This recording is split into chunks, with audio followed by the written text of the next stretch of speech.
can't get all this off. So what you need to do is you get those personal recommendations from people who know doctors that got at least 3 people well. You don't want to go to a doctor that's not going to get you well, get rid of this for you. Hey. Most that infest Lyme doctors, they're full. It's hard to get into them. You got to stay on them. It's true nationwide. It's very hard to get in with the better LLMDs, which is a Lyme literate medical doctor. Still, it's worthwhile to start treatment and keep trying to get in with the better doctors. I bounced around from doctor to doctor until finally somebody passed me the guidelines, Dr. Barrascano's guidelines. That's when I realized I wasn't being treated properly. I hope you find those guidelines. They're listed on ILAD's website. Remember, a really good Lyme literate doctor and the guidelines is what let me know I wasn't getting proper treatment. So you need to seek that out for yourself if you're not getting treatment. They're the keys to getting your life back, in my opinion. Okay? Getting tested through hygienics is very important. Remember, the regular labs are worthless, and a negative test does not rule out Lyme disease. Okay? The best thing to do is get in with that LLMD and start treatment right away. And make sure no doctors give you steroids. I was a steroid disaster. It was horrible. Anyway, we're going to go on to some of the points of Barrascano's guidelines. You must attack the regular and the cyst form of Lyme. It requires at least 2 different antibiotics to do so. You must test the patient for all co-infections. When you see a doctor, they need to do this. And Lyme is a clinical diagnosis. They must treat you for everything that you have in order to get well. You must use high-dose antibiotics, bacterial dose. The patient must be given supplements, probiotics, and herbs. Artemisian and BABS is suspected and require adherence to such rules as low carb, no sugars, rest, and exercise. You must at least treat for at least 2 to 4 months past all symptoms. These are just a few points of Barrascano's guidelines. What led me to getting proper treatment. You want a doctor that'll do everything that Barrascano says to do. He treated Lyme for over 25 years and compiled what he learned so that other doctors could benefit from it. Read it in his guidelines for yourself. Always be with a Lyme doctor and never stop your meds just because you want to switch doctors. That's very important. Sure glad I'm not in a balloon. Also, I got one more point too. I believe that if we have Babesia or parasites and they're not cleared, we won't get well. It's very important that you clear Babesia. Otherwise, you won't get well and everything will return over time. Some people will get sicker faster than others. And I believe that's one of the reasons why we keep relapsing over and over again. Have you ever noticed the people who don't have Babesia tend to get well faster than others? These are just my thoughts, but my thoughts are subjected to change with this disease, the same with the way I feel every day. If you don't mind, I'd like to take a moment and read the names of people that were too sick to come here. I'm going to make a sign with the name on it, but I couldn't find paper big enough.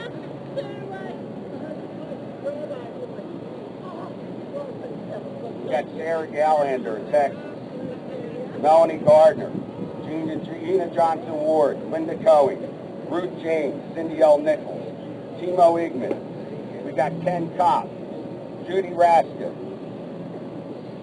Barbara Morgan Stringtube, Kimberly Gaschetti Ward, Lynn Lynch, Laura Wild, of course, Anita Shah, Daniel Sheff. We have Rachel Beckdorf, Brittany Elizabeth, Ryan Cummings, Jenny Webb, Jenny Albright Humsacker, who's actually sick right now. A little prayer wouldn't hurt. She's hurting bad.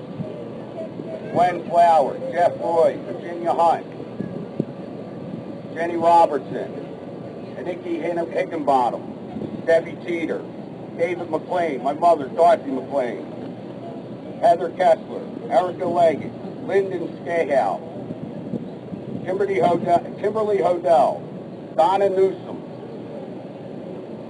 Sydney Thean, Chris Thean, Kim Fittner, Cheryl Martin Baldwin, Stephanie Volstry, Pamela Ward, Karen Leah, Anthony Gonzaro. We got Isabel Johnson. These are the kids that are suffering. This is the worst part of this disease, and it makes me angry. We got Carla Bridges Hickman. She's one of the adults. Jen Jill. We have another child, Andrea White. I can't tell you how much this disease angers me, that these kids can't get treatment. Stacy Price, Montana. These are just a few of the names of people that wanted to be here. They are in spirit. Thanks for your time.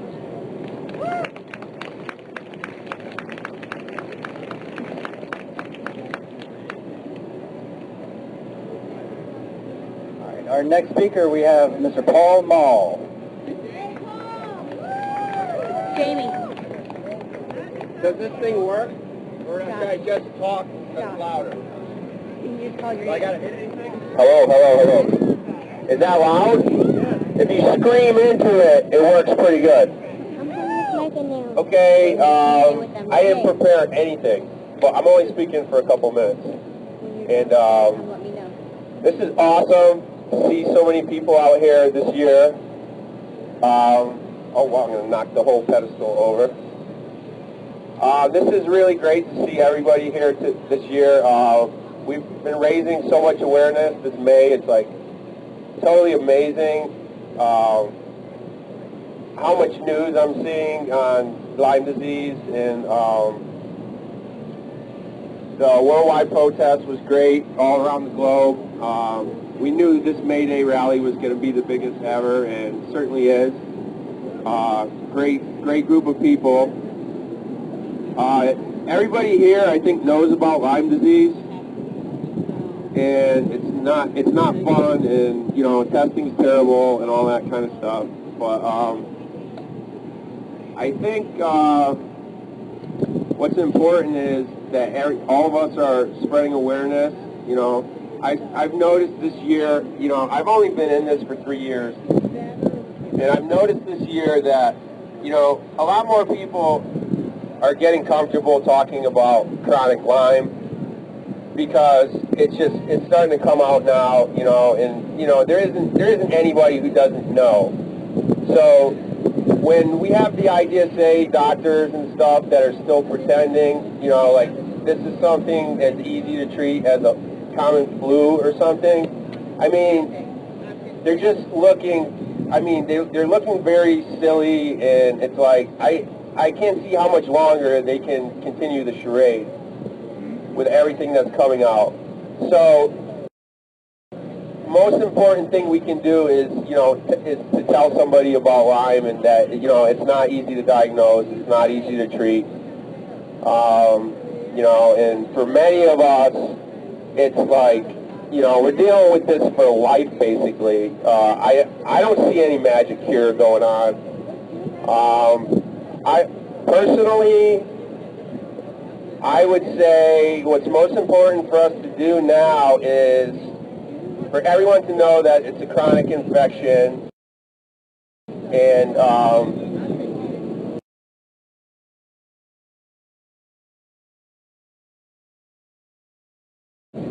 so the idea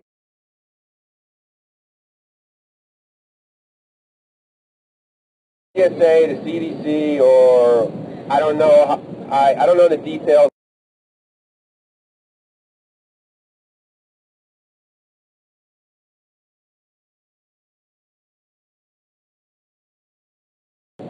You know, until they change their stance on this, we're not going to get nowhere. I mean, current treatment protocols might be temporarily helping people, but I'm not seeing a cure right now. And the first thing we need to do is have everybody acknowledge it's persistent infection and stop playing games, and let's do some serious research for a real cure.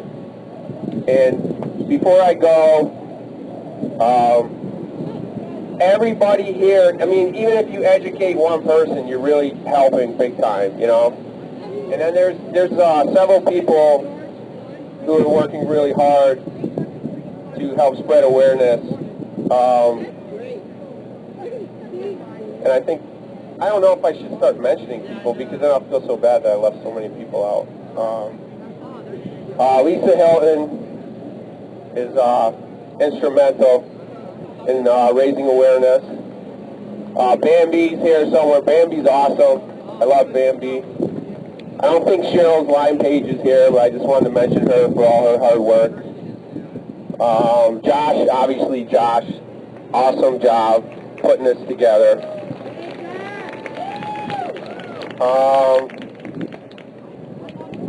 Who did I forget? About 100 people, right? Kenneth, I don't even know how to say these last names. I mean, so many of these people I don't even know how to say their last names, so I'm scared to mention them. Kenneth McCord, I believe. I don't know how to say his last name. Anyway, yeah, keep it up. Don't be afraid to tell your doctor, tell your neighbor. This is coming out. Everybody knows now. The people who look stupid are the ones who are saying that this is something simple. You know, don't be afraid to share the truth because it's out now. 90% of everybody knows, and the IDSA doctors are the ones looking like idiots, not us. You know, we're sick, and, you know, educate people as much as you can. Don't feel like you have to hide about it. It's, you know, it's out there now. It's going to be mainstream. You know, there's no more hiding from it.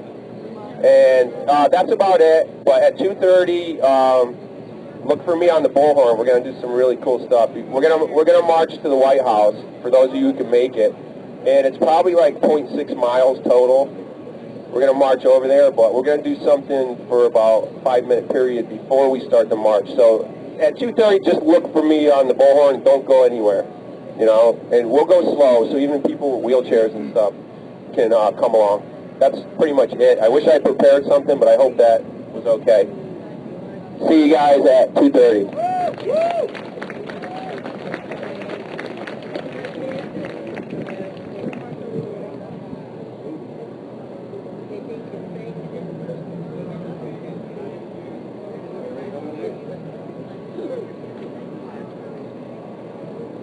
All right, next to the stage, we need Michelle Fontaine McKinstry.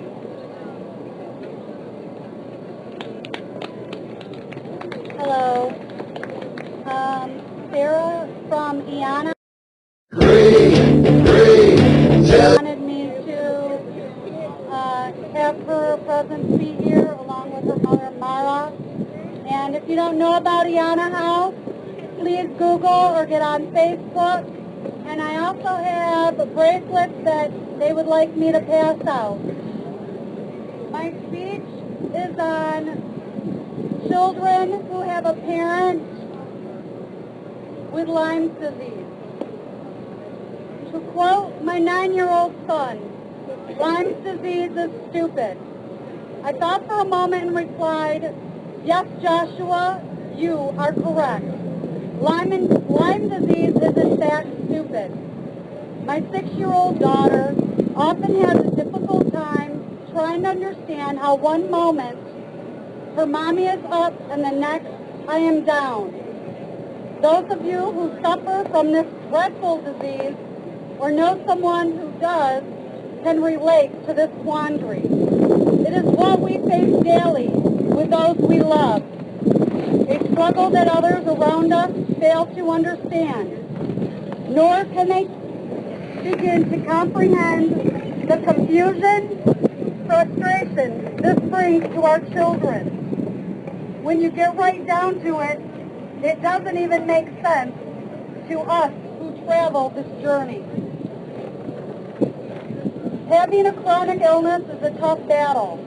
You never know from one moment to the next what issues or maladies you will be facing or dealing with.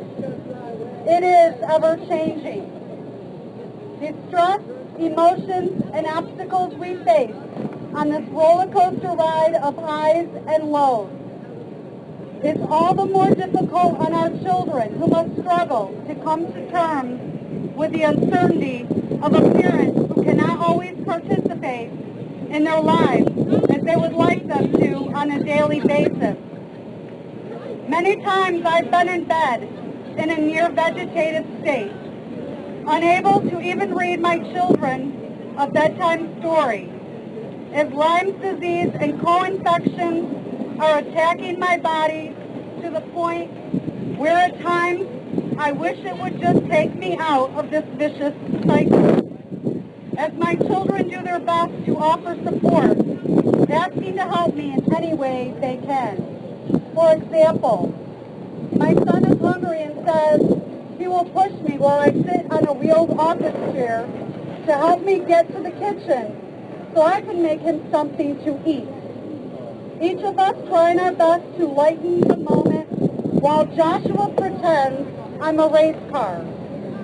It's moments like this that you could swear you're in fact climbing Mount Everest as you dig deep into every cell of your body just to be able to complete the seemingly mundane yet essential task of feeding your child.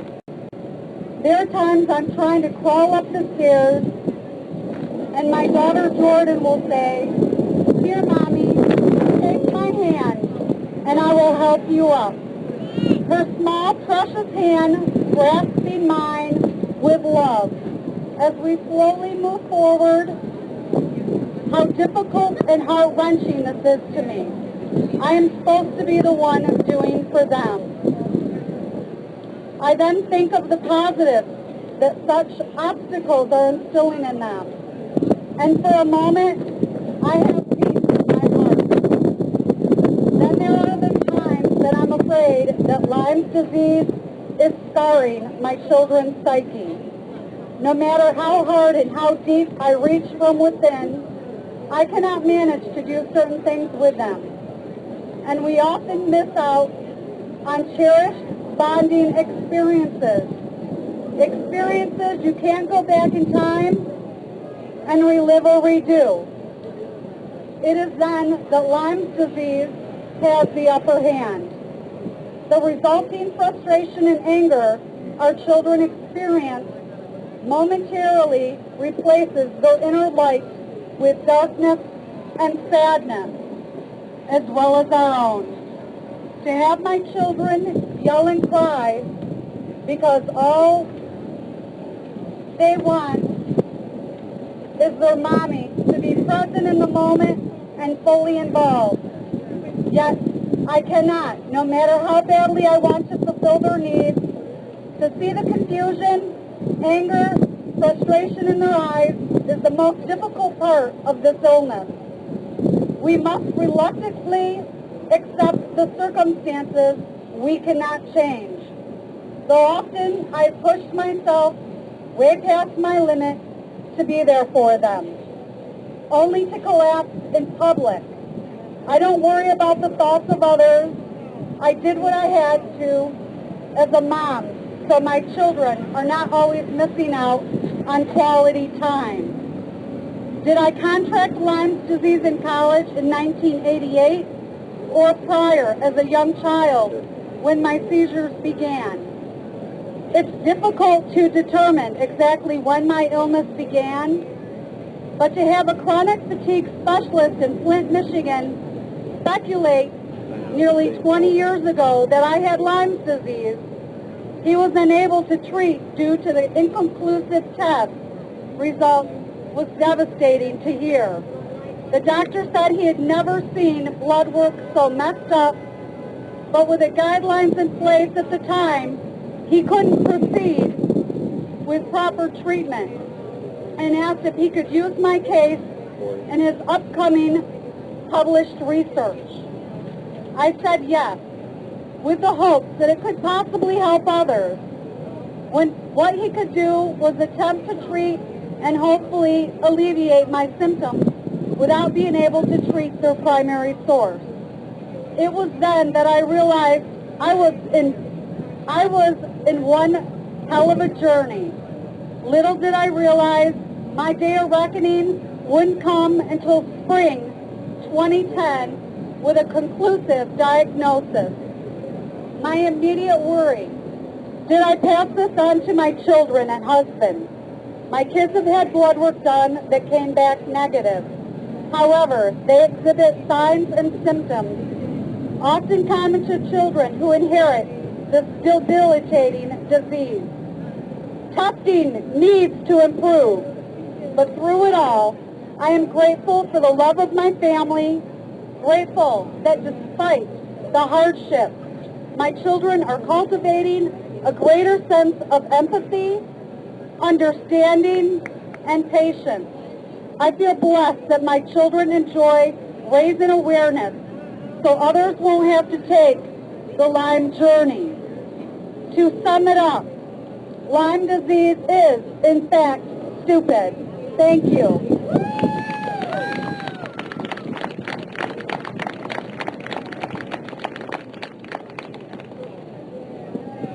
All right, our next speaker is Lynn Garcia.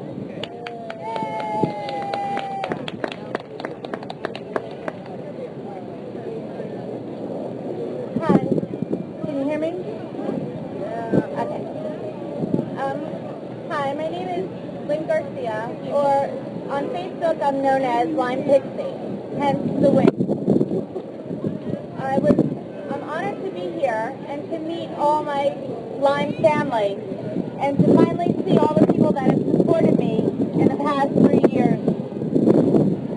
As I laid in my bed, thinking I was dying, planning my funeral and arrangements, I promised that if I could get out of the bed, that I would use my energy to come here and to advocate till my last breath. I will be an advocate for the people that can't be here today and to help bring awareness, educate, and share. I also see this as kind of a blessing. It was a curse, but I'm turning it around. My story is your story.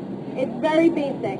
The places are different, the names are different, the dumb doctors are different, maybe the medicines are different, but we've all heard, you're fine, there's nothing wrong. I was literally knocked down 3 years ago at work when I fainted for the 4th time. Being a nurse, that's not so good still.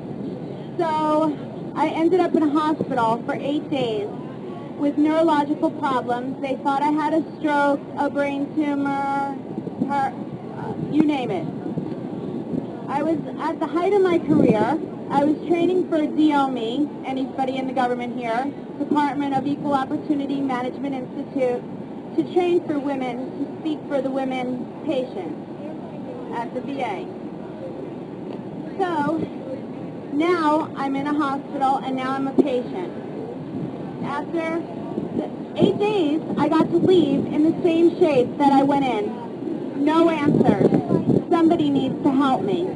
My family, being from New York, said, come here. They'll help you. Went to the best doctors, only to hear, maybe it's rheumatoid, oh, it's lupus, oh, diseases go on and on. I couldn't do simple tasks. I couldn't cook. I couldn't drive.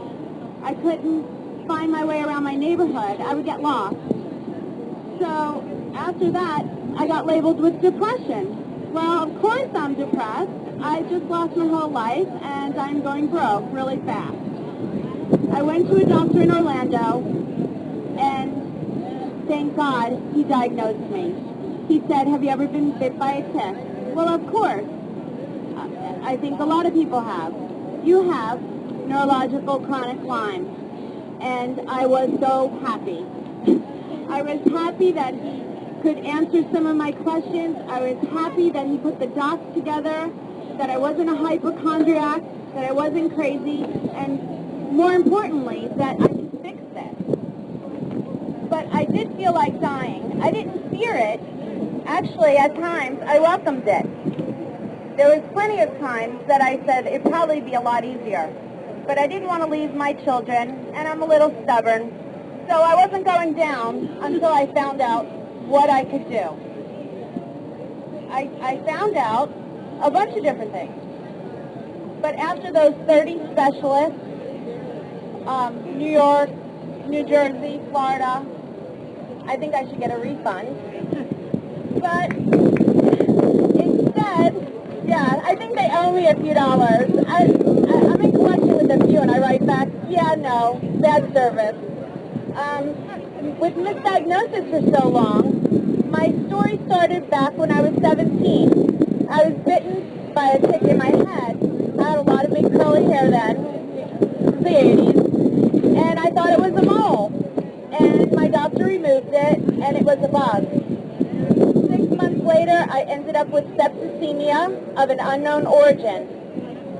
Okay, go to nursing school, struggle. I don't feel good. I'm always just tired. Then I have children. Well, of course you're tired. You work, and you're a nurse, and you have children. Goes on and on. When I finally got the diagnosis, I went to the doctor, and I had no memory at all. I kept meeting Cindy, who's not here today, and I would tell her the same story every time I met her. And she patiently listened. I said, can we be friends? Because I don't know anybody with Lyme disease. So we started talking. We met in my home, December 2010. Maria Lyme disease, Cindy, myself, and started sharing stories. Allison, who's here, I mess up her last name all the time. Allison, Tiffany, there's several from Florida. We started getting together and learning, sharing, crying, some Lyme rage, some fun, some laughs, some tears. We also had Halloween parties to bring awareness. And I thought Halloween was a good holiday since it's scary. And we look kind of sick anyway, so make fun of it in a way. We can kind of do zombies really good. So we do witches and zombies, but the basic thing is we built a family, and we started the Florida Lyme League. With the help of people like Helen Racer, Dottie, there's too many to name. Now we have Paul Mall in Florida, thank you. But we had a lot of things to do, and we tried to build an organization to try to help share through our tears, through our suffering, through our beds. A lot of times we're in bed for days on our computers just sharing and chatting, and it helps our hearts so much to know that other people know what we're going through. I didn't want to be an advocate, and if I did, I wouldn't have picked Lyme disease. I could have been an advocate for our soldiers, our great soldiers on Memorial Day weekend, our soldiers who have fought for this country. I was a VA nurse. That would have been really easy. Or hospice. I worked for them. That's a great cause. Everybody knows it. Lyme disease, I hear, why am I not better? Why are you not better? Well, maybe if they didn't misdiagnose me for 33 years, I would have been better. I don't want this to ever happen to anyone ever again. So thank you. I'm here. My daughter has been recently diagnosed. So the theory of congenital Lyme is real. She's never been bit by a tick. And now the fight has really come on. Lyme rage, mama.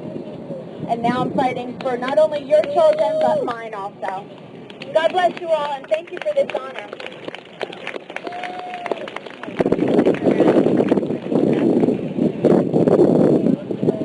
All right, next to the stage, we have Shona Adelberg. Great. Good job.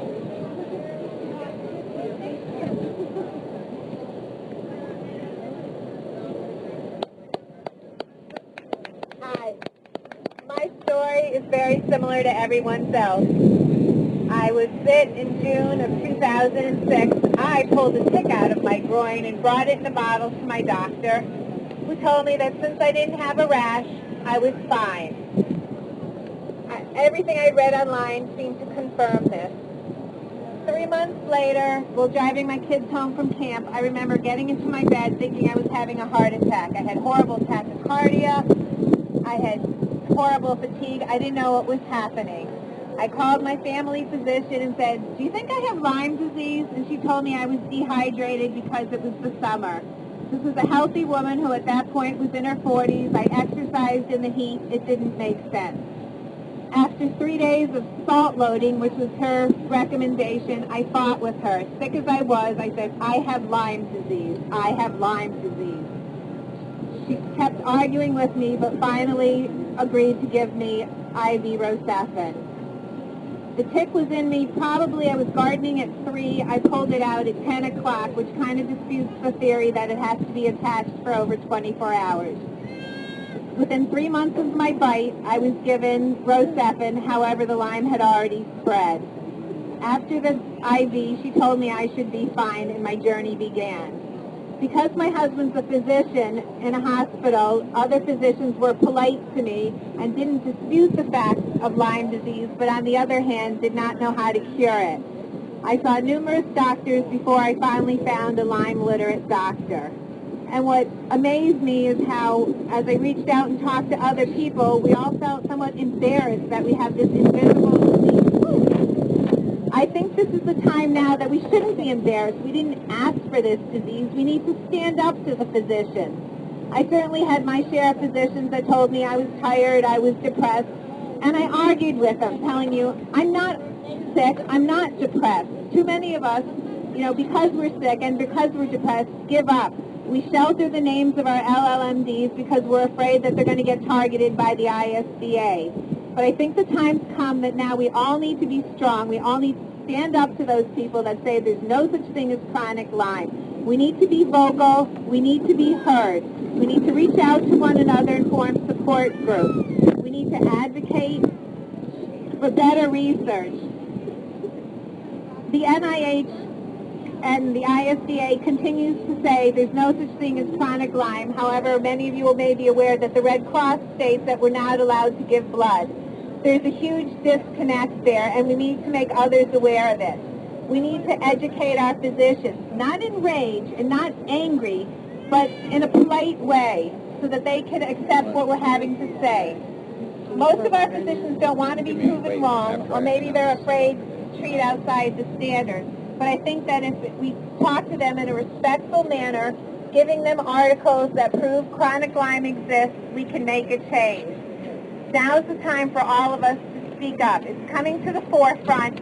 There's so much more awareness. We're all out here doing what we can, but we need to do more. We need to educate one another. We need to educate our physicians. And most of all, we need to stop being invisible and afraid. Thank you.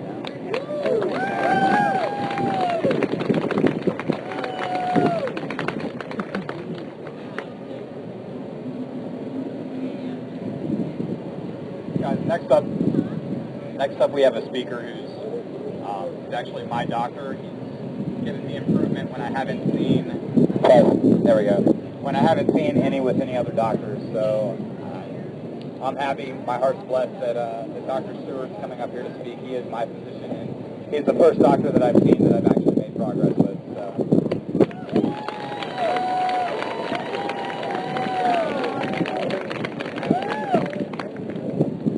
Hello, my name is Dave Stewart, and I am a dumb doctor. Keep calling us dumb. Eventually, we'll get the message.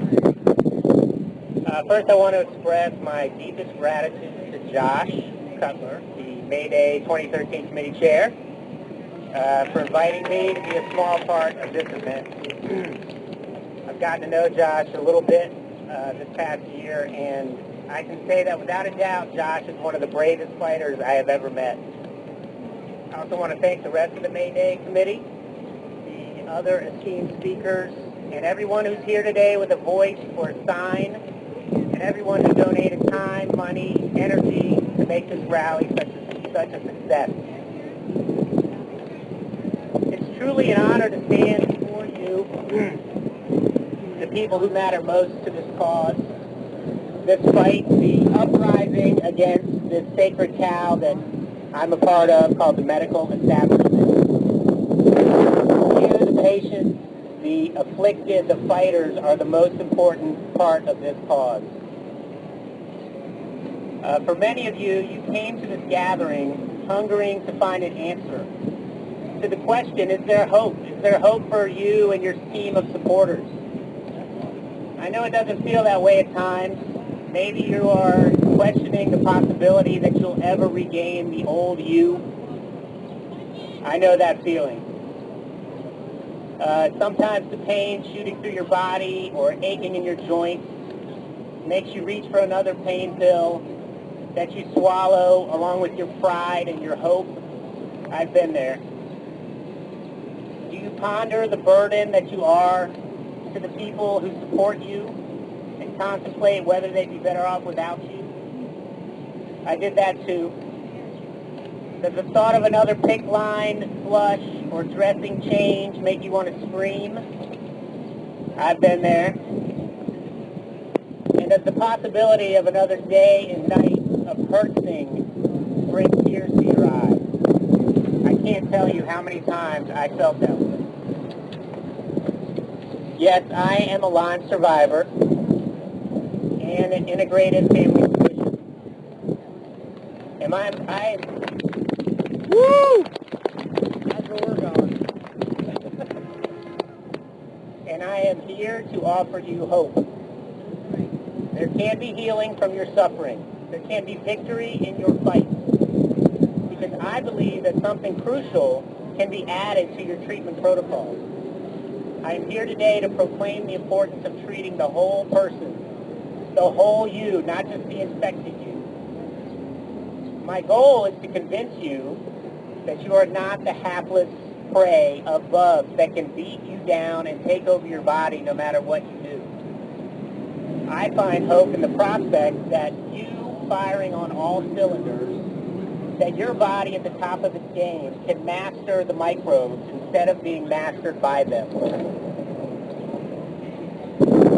So what does that mean? Why don't we just pour more research money and research time into killing the bugs? Why don't we just keep throwing different combinations of antibiotics at these pathogens, hoping that we will crack the code?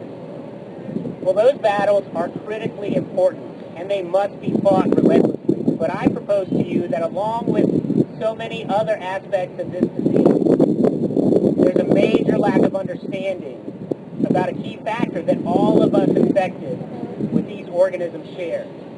That is, we are good hosts. We are good neighborhoods for these bugs to live in. We are essentially safe havens for them. And until that changes, we will not cure these infections. How do we become the ghetto? Now, much has been made about the microbes and the weapons that they bring to sicken us. And most of these are well known to all of you and to the Lyme literate doctors. Some examples are immune system evasion. I mean, there seems to be hundreds of ways these bugs hide from our immune system. Persistence factors. You may have heard about Dr. Embers and her research in primates, showing that Lyme actually does survive the IDSA antibiotic program.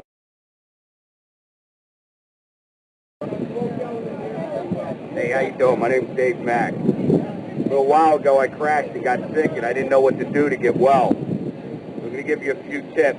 When you're asking around, people send you... From a healthcare governance that exists to serve and protect those who need it the least. Those are the doctors, the pharmaceutical companies, the insurance companies. And they protect them at the expense of the people who need it the most, and that is you. Therefore, on behalf of everyone here today and those who could not be here, I call on this Congress and this presidential administration to hold the CDC to its duty to protect us from these infections. There must be Lyme research without political bias. They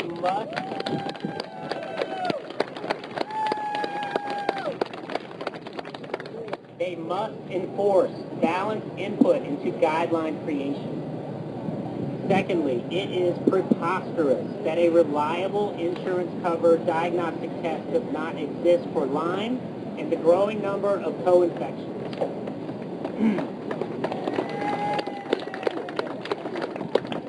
One would think that with all the emphasis the CDC puts on surveillance, that they would want an accurate test for surveillance.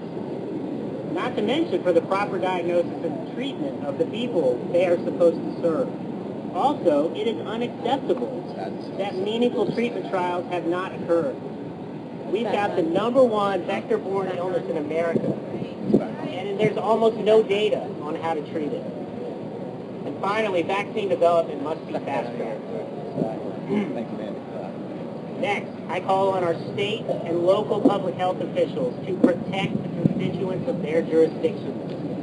We deserve to know the risks, invest in public education and awareness, and test the ticks in our areas.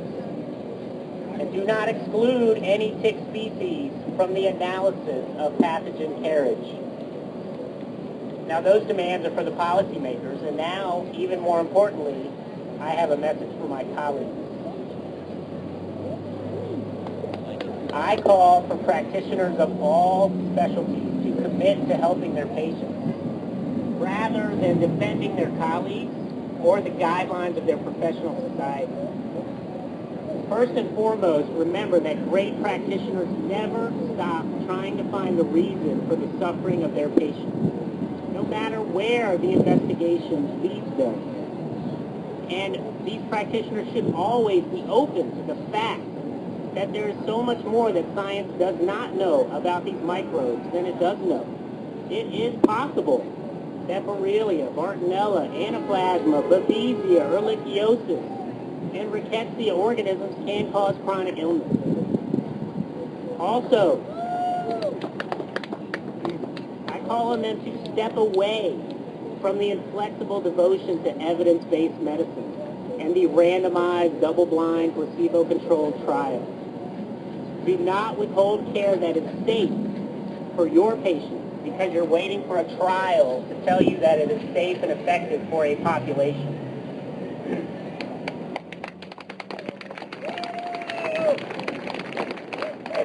To the amazing primary care providers, these are the underappreciated workhorses of the healthcare system. I say to you to fight for the needs of your patients rather than settling for the specialist consultation that results in the status quo, I don't know what's going on, diagnosis. And remember that you are not at the mercy of the specialist. If their opinion isn't helpful or doesn't make sense, keep searching. And no matter what, primary care providers, fight alongside your patients. Fight for them as hard as they fight for themselves. And in conclusion, I turn to you. You are the patients, the parents, the spouses, the friends, the relatives, and I say again that you are the most important people to this cause.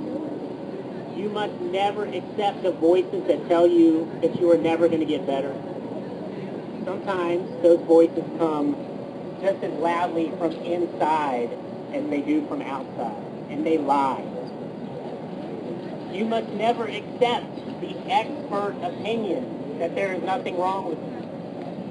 Whether that expert is your doctor, your spouse, your mother, your friend, you are the expert on you. And while you may not know exactly the cause, you know when something is not right. And you must never accept the notion that you are a victim. We are not victims, we are victors. We are victors because we are here today. We are victors because our cause is right and just. And we are victors because we fight together.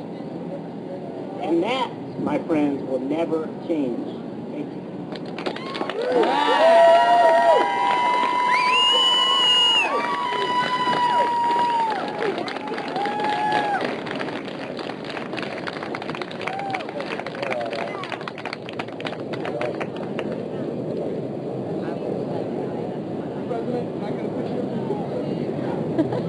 All right, next to the stage we have... Wrong phone, sorry. Mrs. Jamie Bloom.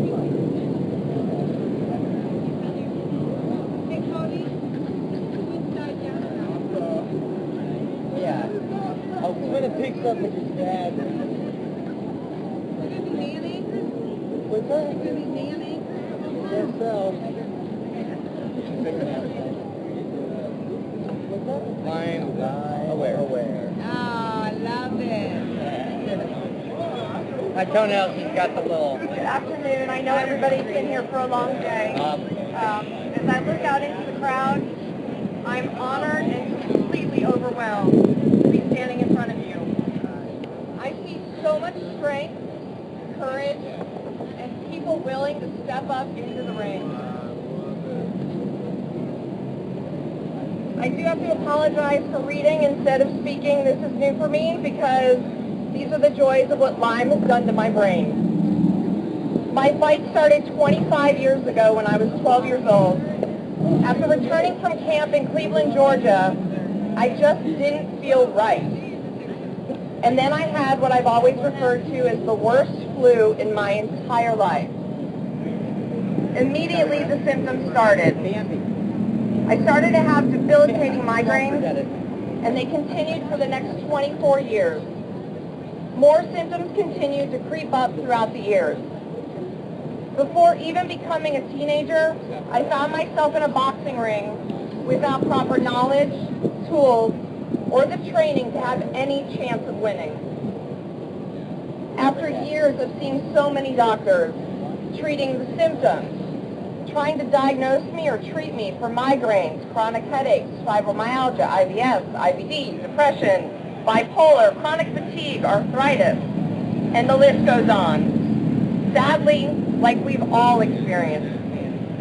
Then there were the doctors that were telling me that I was just faking it.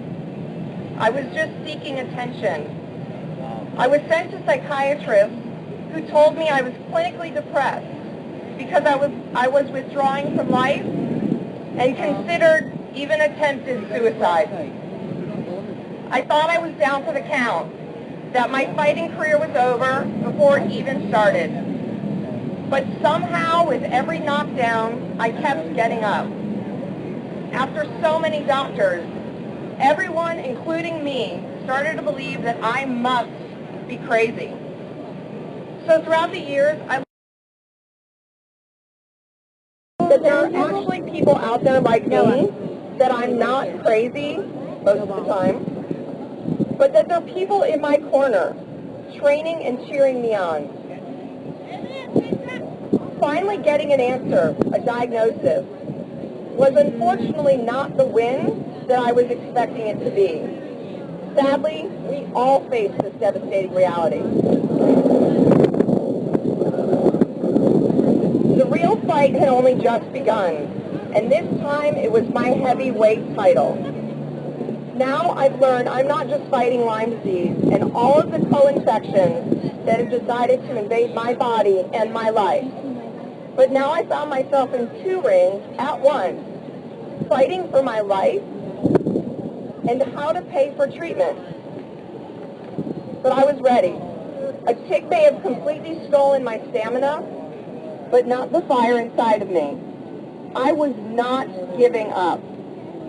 I started with what I thought was the only answer, and I paid for everything out of pocket. But like we've all dealt with it, how long can that really last? Insurance continued to deny every claim, but I kept appealing and appealing and submitting and submitting. Then I spoke to this incredible angel within the Georgia Lyme disease patient group, and she asked me, "Have you done all the claims and appeals?" I said, "Of course." She said, "Stop." What? I seriously thought she was suffering from Lyme brain and was confused. Then I realized she was right. It's a numbers game to them. Sadly, so many patients give up due to the frustration because they don't know what to do, they are exhausted, and they feel completely defeated after the 18th denial. With the understanding that this is all a game, and that I may not be better at it, but I am learning, and I am not going away. I strapped on my gloves and stepped into the ring with my insurance company in February of 2012. After exhausting the paper trail route, receiving denial after denial, it was my turn to start hitting back. I stopped with the claims. I started calling and calling and calling twice a week, every week.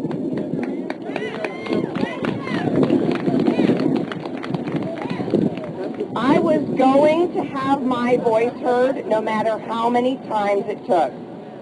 I was going to learn the process and get my treatment covered.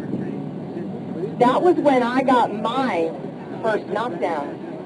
I finally succeeded in getting some of the charges added to my deductible. It was ridiculously minimal. But I actually received a check in the mail, a reimbursement check for $22. I had no idea that $22 would make me so damn happy. But it also made me that much more motivated. The next knockdown that I gave was when an insurance company employee actually told me that you can get almost any doctor approved to be an in-network provider. Whoever tells you that, nobody knows. The doubters and naysayers kept telling me it's never been done. Don't trust the insurance. And encouraging anyone else getting into this ring to not give up. We all deserve it. Through all of this, I can comfortably tell you, play their game. Show them what a good stalker you can be. We all need to stand up, talk, don't hide, educate. The more knowledge and awareness, the larger our army of boxing fighters we will have. Every knockdown one of us gets brings us closer to a win for all of us. The bell has not rung. I don't see anybody that has a championship belt. So the fight is not over. Do not give up. Thank you so much.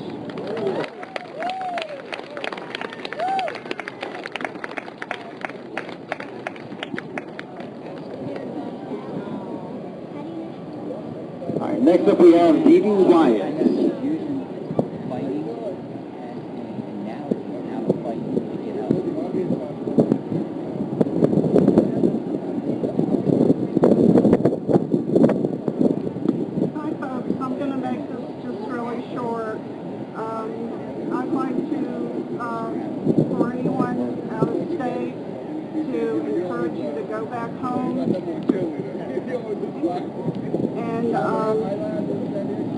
Contact your congressmen and senators on the state level as well as the national level and tell them that you're sick and tired of being sick and tired, that the state of Virginia has already set a precedent that Lyme is real and that doctors have to make a really good effort at testing you and informing you, and that ask them to tell you where they stand on this disease. And if they give you the runaround, then you probably can surmise that they're maybe bought and paid for by big pharma, big medicine, big insurance, and tell them that you're not going to vote for them. That if they're not going to support you and your health, that you're not going to support them, that you need to be cured. We all need to be cured. We can't afford the health costs associated with this disease going chronic and people making billions of dollars off of it. It's not fair. And we need to put an end to it, and we need to let our politicians know that we're just not going to tolerate it anymore. We tolerated it for too long, and it's time to acknowledge, it's time to stop persecuting good doctors like Dr. Jimsick, who care, and they're put up with a lot of crap and persecution, but they care about us and they're hanging in there supporting us, and we need to support them by contacting our Congress and just stay at it, just keep at it, and tell them that you want to respond. You want to know where they stand, and that they need to start supporting proper care and testing and research, because the health care costs that are looming out there are just insurmountable and cannot be sustained. So please do that as soon as you can. Thank you very much.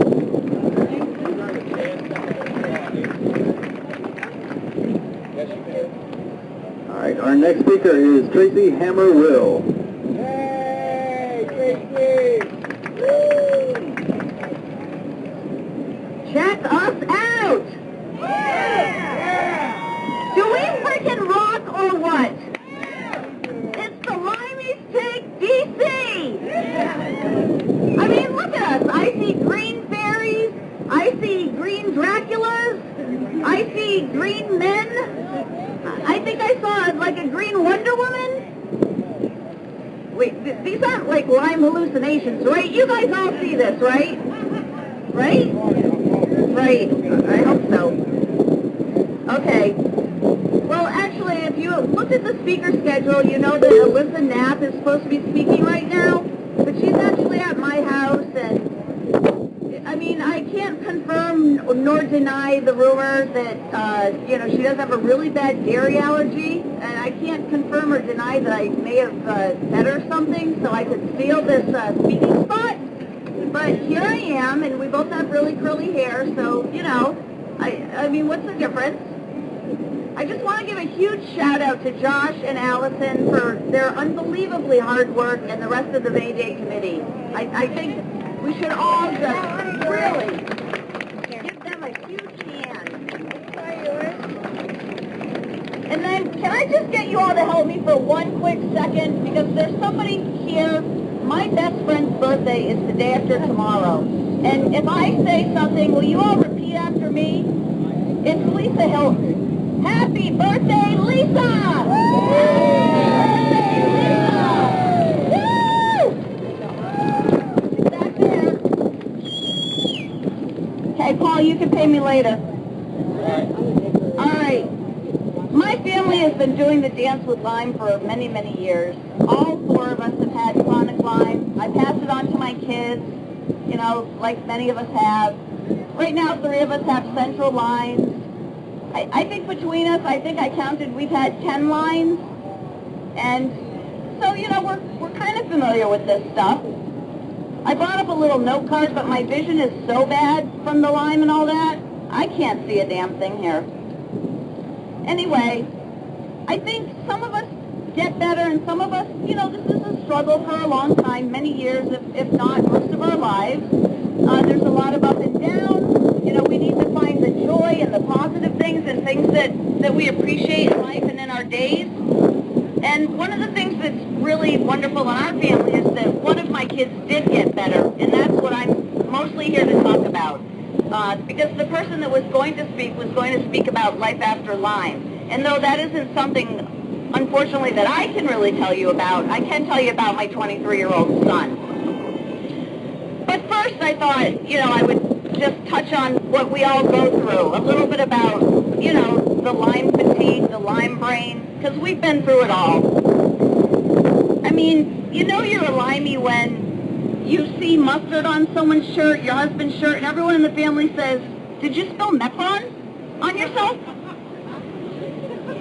You're a Limey when you drop a pill under the bed and you ask your husband to pick it up and he comes up with 15 pills. A little neuropathy going on maybe. You're a Limey when you have to buy a tow-behind trailer behind your car to make your pharmacy runs. I mean, we have our own bin at CVS. They know us by name.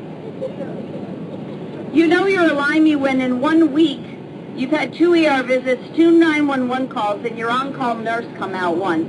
And that was my son Cody just last week.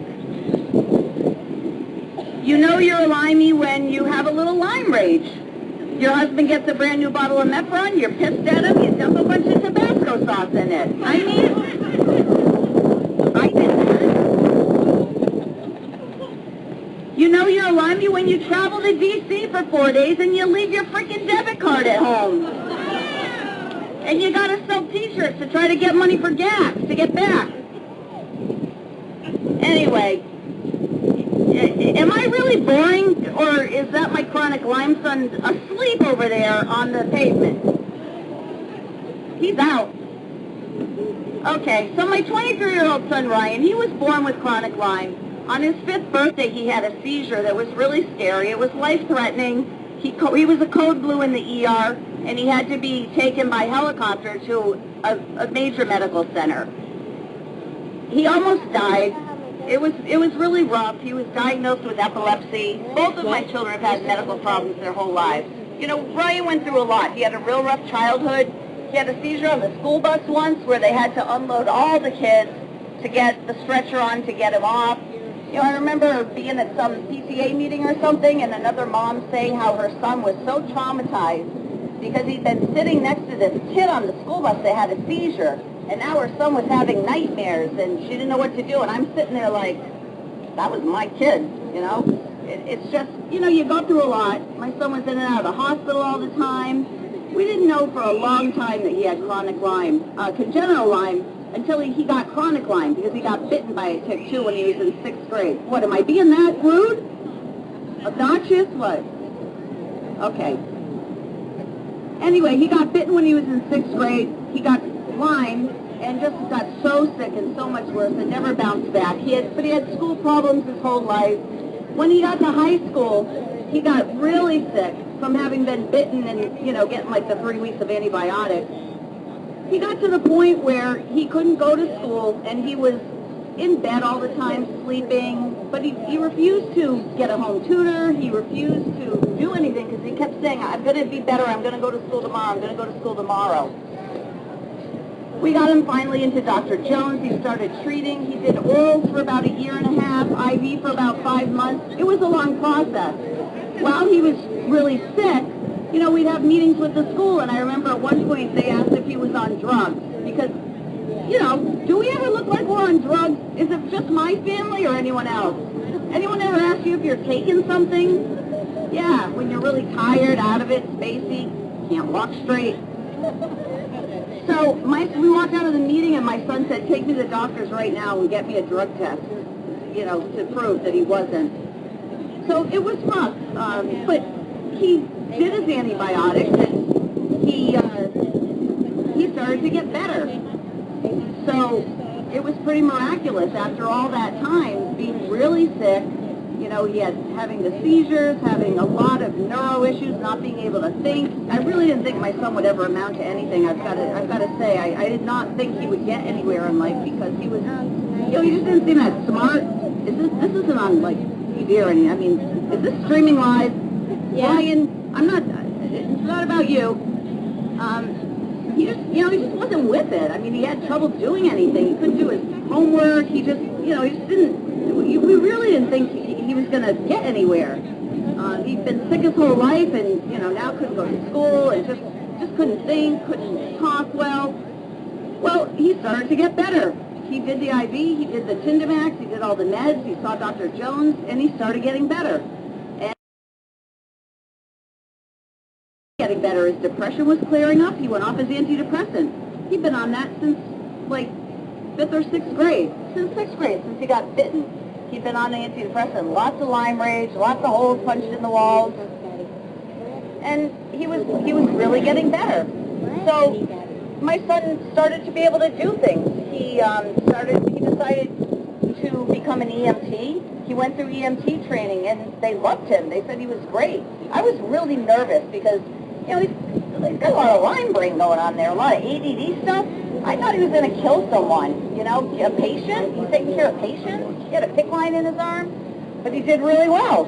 They asked him to go to firefighter school, so he did.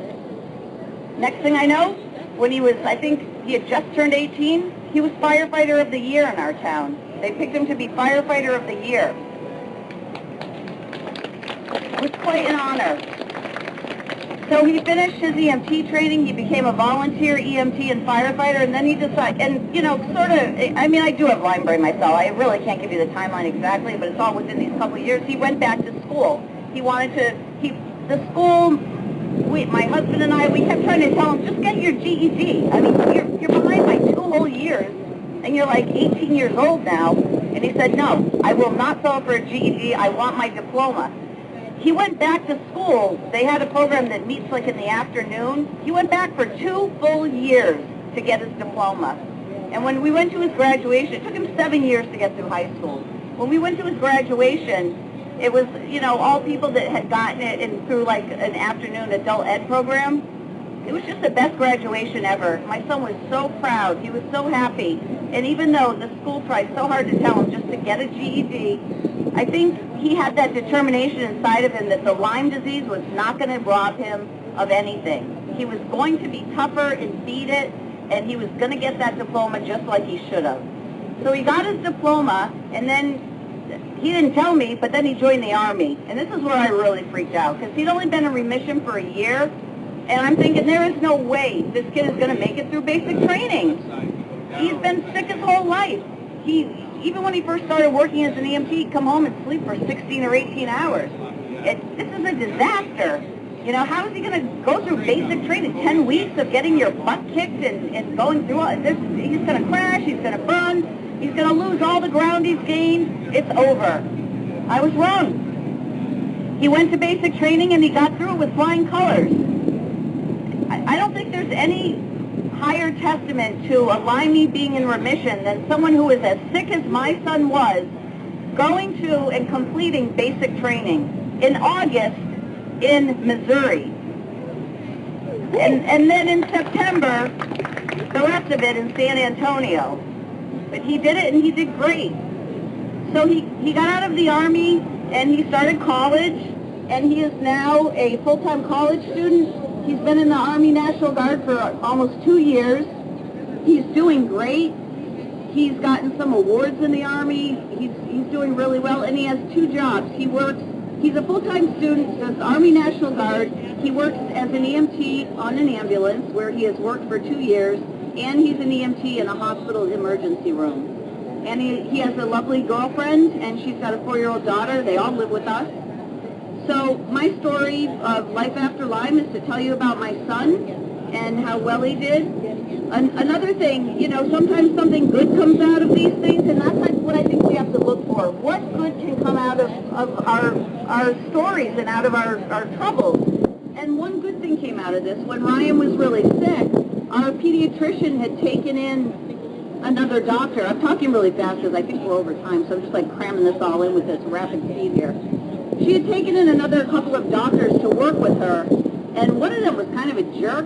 Every time we'd bring Ryan in, he would keep saying, oh, there's no such thing as chronic Lyme. Those doctors that treat chronic Lyme are a bunch of charlatans. Those labs that test for that are in cahoots with the doctors, and you know the typical thing we've all heard. It was really awful because he would say this. He'd turn his back to us and try to talk to Ryan directly and say, you just need more exercise. You just need more sleep. You need to go to school. You need to just, you know, you're fine. There's nothing wrong with you. And we'd keep going in with all of our education and Dr. Jones and this and that. Well, one of our Lyme friends convinced us to go to Dr. Jones' final hearing in Hartford. And when we got there, we looked up at the 3 panelists that were pretty much deciding his fate. This doctor was one of the 3 panelists who had made the decisions on Dr. Jones' fate to be penalized for treating Lyme patients. We were in absolute shock. We could not believe it. The guy is like a country hick doctor who never, in all this time he'd been saying these negative things to us about chronic Lyme and how he didn't believe in it, ever even indicated that he was a panelist in Dr. Jones' trial.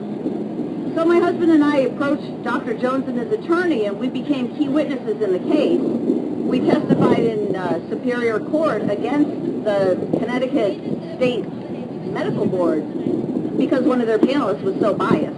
And we had directly been hearing this over the last 2 years while he was serving on the board.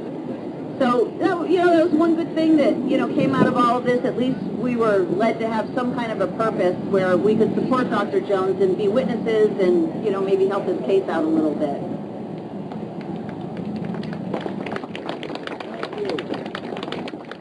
So, my son's still kind of a brat, and anyone who's my Facebook friend will see that now and then he'll post on there under my Lyme things, oh, shut up about that stupid Lyme stuff. Because, you know, he'd like to forget Lyme ever existed. It ruined a lot of his life.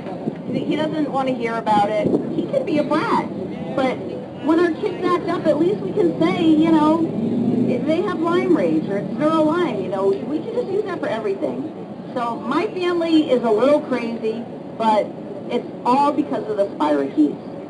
Thank you very much, and thank you all for coming out. Have a great rest of your weekend.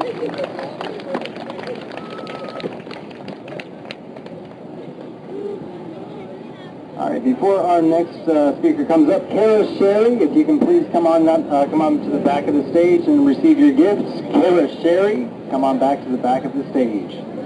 Our next speaker is Barbara Brady.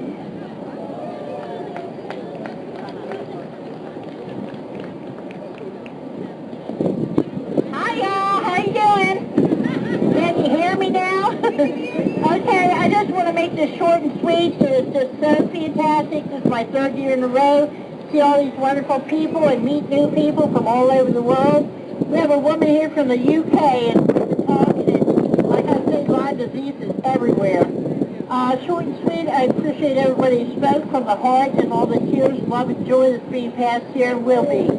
The only thing I can say is be your own advocate. Talk, tell the doctor. If you find a doctor who doesn't believe, find someone else. Go on the internet, because through the caring and sharing, it's the best medicine you're ever going to get. And I also want to say, too, of course, a lot of us had it for many, many years before it was diagnosed. We're kind of screwed. It's too late. But there are some things that can help you. Each person is an individual. You may respond well to antibiotics. Some like Bambi and I have thrown all that crap away, no offense, because we were long-term chronic before we were diagnosed and went to different herbal medicine. They're not complicated. There's side effects. They taste like crap, but they work. But I'm going to say, you have to pick what you need. Don't think that because this one takes it, it might work, because sometimes it won't. It all depends on the case, but the best support is... Stand up if you can and give a round of applause to all of our speakers. They came out on their own dime. We didn't have,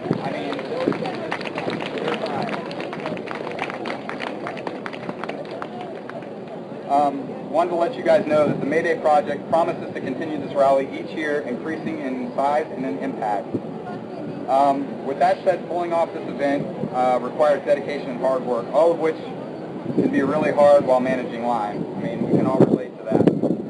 At this time, I'd like to call up Melissa, Allison, Carolyn, and Lisa. And at home, we have Amber, who's moderating our live stream, and then Krita, who did a lot of work. So if you guys could come up here, please, I would appreciate it.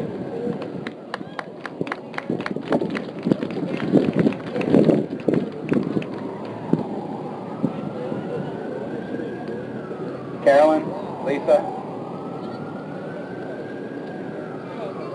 Okay.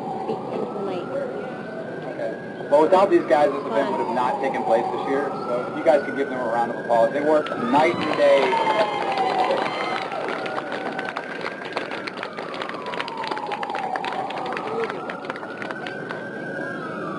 Okay, thank you. My son's telling me to speak into the mic. And I apologize, I'm super nervous up here.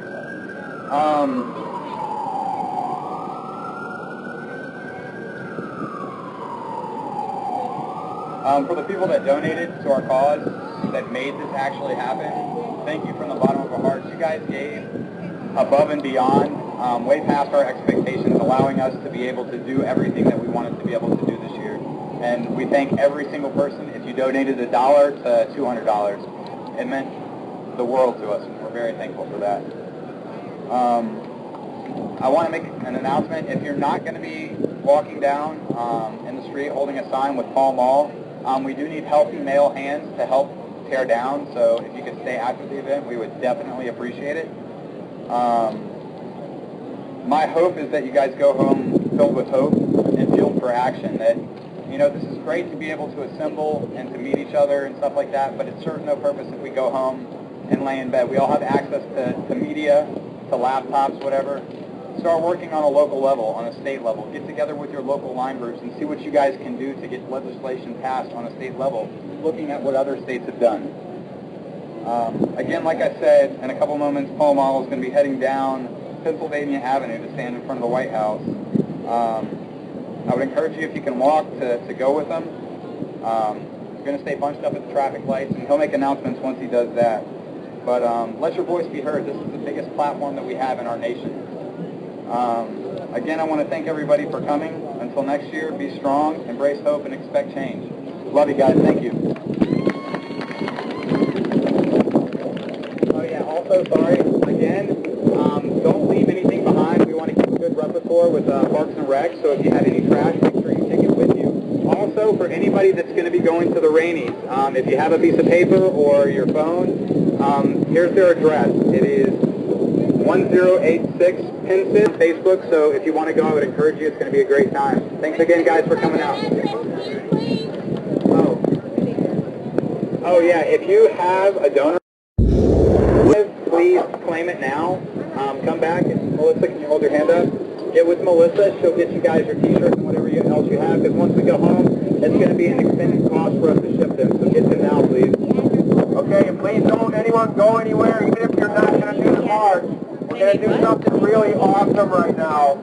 And if you have the ability to lay on the ground for 3 minutes with us, we're going to do something that's called a die-in.